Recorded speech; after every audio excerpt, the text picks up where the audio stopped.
సర్వసాధారణంగా ఈ లోకంలో నీవు ఒక గవర్నమెంట్ ఎంప్లాయ్ అయితేనో లేకపోతే అల్లరి చిల్లరైన ఆటపాటల్లో ప్రావీణ్యత సంపాదించడానికైతే అందరూ నిన్ను ప్రోత్సహిస్తూ ఉంటారు. ఎప్పుడైతే నేను దేవుని పరిచర్య చేయటానికి ముందుకు వెళ్తున్నా అన్నప్పుడు నువ్వేం వెళ్ళగలవు అని నీలో ఒక భయాన్ని నింపుతూ ఉంటారు.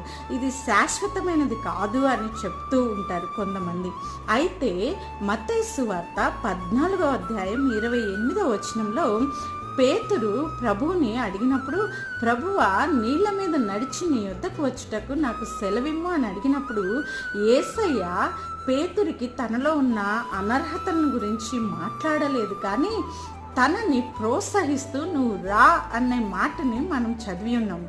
నిజమే కదా, యేసయ్య దగ్గరికి మనం వచ్చినప్పుడు యేసయ్య మనల్ని రమ్మని ప్రోత్సహించే దేవుడు. ఆమెన్. హల్లెలూయా.